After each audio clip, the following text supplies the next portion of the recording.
Ежегодная конференция «Шаг в будущее» открывает новые горизонты перед юными исследователями и дает возможность выявить талантливых и одаренных детей.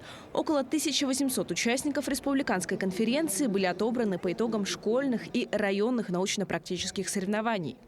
Здесь раскрываются таланты каждого ребенка, независимо от качества обучения. Каждый ребенок имеет свою какую-то идею, инициативу и пытается исследовать, занимается наукой в старших классах. Хочется, чтобы темы были практикоориентированы на сегодня, потому что наша страна сегодня нуждается в новых открытиях, новых таких идеях. Поэтому мы сегодня много говорили о том, что темы детей должны быть расширены. В работе экспертных советов конференции состоят более 390 ведущих ученых, преподавателей, аспирантов, магистрантов и студентов. По их словам, ежегодно растет количество и качество работ участников.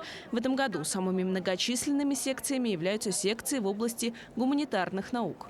Это секция «История», это русская филология, зарубежная филология, якутская филология. То есть мы говорим о том, что сегодня все-таки гуманитарные направления, они выходят на передовую позицию.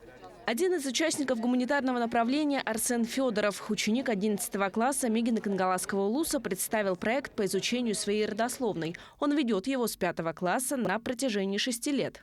Изучил свою родословную до 7 поколения, а также сделал сайт, сняли фильм о своих родственниках. В моем родословии всего изучено 200 человек. Изучение родословной – это очень важно в нашем народе, потому что, изучая наше родословие, мы изучаем нашу культуру, нашу историю. Проект по созданию социально ориентированной региональной авиакомпании представили ученики Мирнинской школы номер 26. Они мечтают создать все необходимые условия для комфортного и бюджетного перелета якутян. Наша цель – это снизить стоимость перелетов, увеличить само количество рейсов, чтобы людям было проще улететь из некоторых населенных пунктов. У нас в планах эксплуатация более новых самолетов, которые будут выпускаться в России. И за счет современного флота, который более экономичен, снижение цен, а также за счет субсидирования. Победители конференции будут выявлены уже 11 января. Лучшие работы будут отобраны для участия во всероссийском этапе, победители которого получат льготы при поступлении в ведущие вузы. Кристина Якупова, Артем Алексеев, Якутск.